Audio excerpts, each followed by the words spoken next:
네, 안녕하십니까. 기획재정위원회 소속 정의당 장혜영 의원입니다. 먼저 제가 건강상의 이유로 마스크를 쓰고 진행하는 것에 대해서 양해의 말씀드립니다. 그러면 지금부터 재정준칙 반대 기자회견을 시작하도록 하겠습니다. 오늘의 기자회견은 저와 참여연대, 조세재정개혁센터, 경실련, 민주노총 공공운수노조에서 함께 준비했습니다. 먼저 참석자 소개부터 드리도록 하겠습니다. 참여연대에서 김은정 협동사무처장님 오셨습니다. 윤정일 민주노총 공공운수노조 부위원장님 오셨습니다. 그리고 오늘 이 기자회견만을 위해서 멀리 대구에서 오셔서 함께해 주고 계시는 나원준 경북대 경제통상학부 교수님 오셨습니다. 네, 오늘 기자회견의 취지는 정부 여당이 지난해부터 추진하고 있는 재정준칙의 문제점을 지적하고 명확한 반대 입장을 말씀드리기 위해서입니다. 오늘 바로 기재위 경제재정소위에서 재정준칙을 심사하게 될 예정인데요. 민주당과 국민의힘이 합의에 이를 수 있다는 암울한 관측이 조금씩 나오고 있습니다. 더불어민주당은 지금까지 표면적으로는 재정준칙에 우려하는 목소리를 높여왔지만 기본적으로 21대 국회에서 재정준칙은 지난 문재인 정부의 기재부가 추진한 바 있다는 사실을 명심해야 합니다.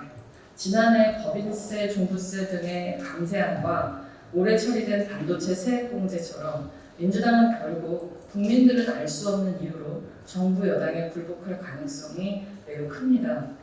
그러면 먼저 제가 짧게 말씀을 드리고 참여연대 김은정 협동사무처장님, 윤정일 민주노총 공공운수노조 부위원장님, 그리고 나원준 경북대 경제통상학부 교수님 순서로 발언 청해 듣는 방식으로 기자회견 진행하겠습니다. 그러면 먼저 제가 한 말씀 드리겠습니다. 제가 말씀드리고 싶은 점은 기재부는 재정준칙을 밀어붙이기 전에 양심부터 챙겨야 한다는 것입니다. 기재부는 지난 2년간 연속으로 거대한 세수 오차를 발생시켰습니다. 2021년에는 60조, 2022년에는 50조를 틀렸습니다. 이로 인해 감사원 감사까지 받고 다시는 이렇게 틀리지 않겠다고 이런저런 자구책을 제시하기도 했습니다. 그런데 이번에는 거대한 세수 결손이 날 위기에 처했습니다. 이미 3월까지 무려 24조 원의 세금이 덜 거쳤습니다. 상황을 낙관적으로 보더라도 연말까지 30조는 좋기 부족할 것으로 예상됩니다. 하반기 경기 상황에 따라서 결손을 50조까지 내다보는 전문가도 있습니다.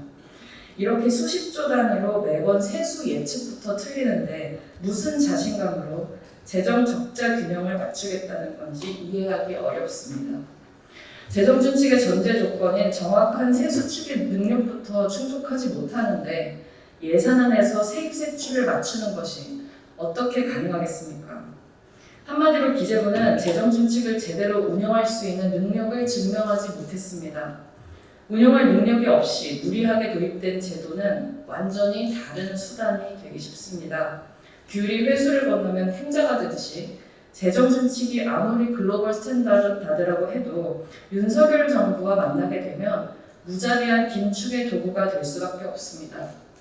이미 지난해 5년간 64조 원의 부자 관세를 결행한 상황에서 균형 재정을 하는 방법은 단 하나, 예산을 덜어내는 것입니다. 물론 상식적인 경우에 추가 재정이 필요하다면 증세 등 세원 확충을 하겠지만 이 정부는 결코 그런 선택을 하지 않을 것입니다. 그 증거는 최근의 세수 부족 사태에 대한 정부의 대응입니다. 부자 감세를 처리할 생각도 없고 국가 채무 증가는 더더욱 받아들일 수 없으니 남는 것은 지출 삭감뿐입니다. 예산을 깎고 온갖 지출을 부용해가며 대응할 수밖에 없는 것입니다. 그러면서 한편에서는 유류세 인하를 연장하고 재산세를 더 깎아주고 반도체 대기업의 세금 감면 수조 원을 몰아주는 결정을 남발합니다. 이 부담은 복지와 사회 서비스의 축소로 고스란히 서민들이 나눠 짊어져야 하는 몫입니다. 이렇게 윤석열 정부의 부자 감세 올인 그리고 재정준칙 도입은 대한민국 서민들에게는 재앙입니다. 침대 길이에 맞춰서 사람을 잘라내는 그리스 신화의 프로크레스테스의 침대처럼 국민들을 올가맬 것입니다. 저의 걱정은 더불어민주당이 또다시 지난 1년간 그래왔듯 처음에는 정부 여당과 반대되는 기조를 보이다가 막판 밀실 협상에서 갑자기 앞뒤가 다른 결론을 내리는 것입니다. 최근 여러 공직윤리 문제와 가치 실종 정치로 국민들께 실망을 드리고 있는 민주당이지만 이제라도 대한민국 서민을 위한 정당이라는 가치를 되찾을 생각이 있다면 정부 여당의 재정 준칙에는 눈길도 주지 말아야 할 것입니다. 오늘 경제재정소위 의원님들께서 아무쪼록 졸속 추진되는 재정 준칙의 문제점들을 낱낱이 짚어주실 것을 강력히 촉구드립니다. 제 발언은 여기까지고요. 이어서 참석자 여러분들 발언 듣도록 하겠습니다.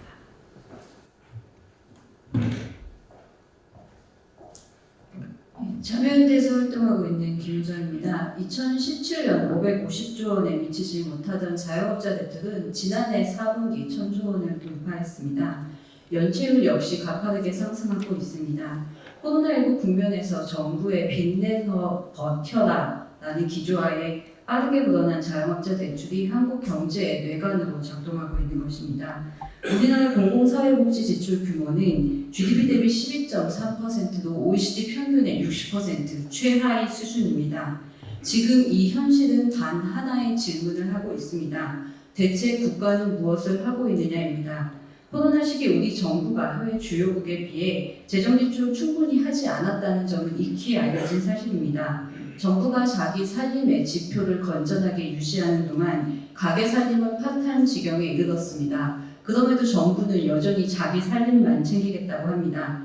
지금 민생의 위기 징후가 곳곳에서 드러나고 있습니다.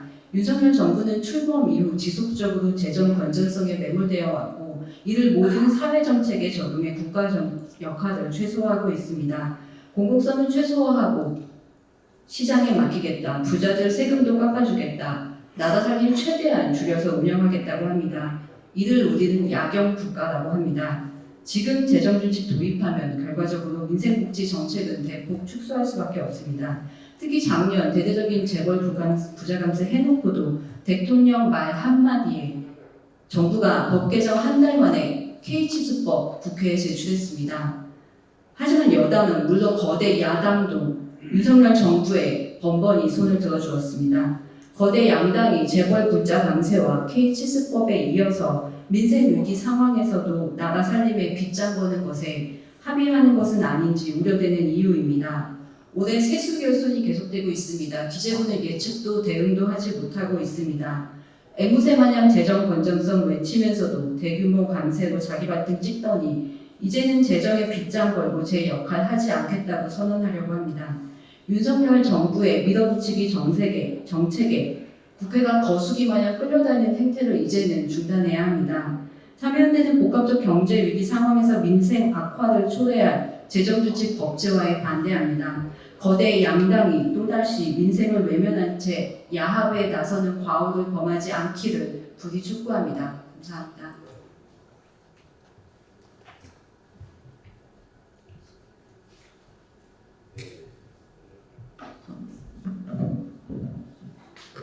예, 민주노총 공공운수노조 부위원장 윤정일입니다. 윤석열 정부가 출범한 지 1년이 지났습니다. 지난 한국 사회를 한마디로 표현하자면 국가 기능의 상실이라 할 수 있습니다. 윤석열 대통령이 입만 떼면 강조하는 자유라는 것, 그 가치는 가진 자들의 이윤축을 위한 자유, 그리고 권력자들의 사익축을 보장하는 자유일 뿐 노동자 서민에게는 삶을 더욱 나락으로 떨어뜨리는 국가의 폭력이라고 할 수 있습니다. 코로나19와 경제 위기를 거치며 한국 사회의 불평등과 양극화는 더욱 심화되고 있습니다. 특히 지난 1년간의 물가 상승과 공공요금 인상은 노동자들의 실질임금을 하락시키는 결과를 초래했고 정부의 부자 감세와 각종 공공예산의 삭감은 노동자 서민의 인간다운 삶을 실질적으로 위협하고 있습니다. 윤석열 정부는 출범 초기부터 공공기관의 재무 건전성을 강화하겠다며 부채 중점 관리 기관을 선정하여 공공기관의 자산 매각, 출자회사 지분 매각을 추진하고 있습니다. 공적 서비스 제공을 위한 공공기관의 착한 적자를 문제 삼아 구조조정과 민영화를 추진하고 있는 것입니다. 결국 공공서비스의 질은 악화될 것이며 그 피해는 고스란히 노동자 서민에게 돌아갈 것입니다. 사태가 이러한데 윤석열 정부가 추진하려고 하는 재정 준칙은 국가의 존재 이유를 스스로 부정하는 것이고 국가의 자기 책임을 방기하는 것입니다. 지금 필요한 것은 국가의 책임을 더욱 강화하는 것입니다. 공공부문의 축소와 구조조정을 더욱 가속화시킬 재정 준칙 법제화는 즉각 중단되어야 합니다. 공공운수노조 25만 조합원은 국민의 필수적인 공공서비스를 제공하는 노동자들입니다. 우리 공공부문 노동자들은 사회공공성 강화와 보다 적극적인 국가 책임을 요구하고 있습니다. 지금이야말로 어느 때보다 책임 있는 정부의 정책이 필요할 때입니다. 공공운수노조 25만 조합원은 우리 사회가 더욱 사회공공성이 강화되고 서민들의 삶이 국가로부터 보장받는 그러한 세상을 만들기 위해서 지속적으로 싸워나갈 것입니다. 감사합니다.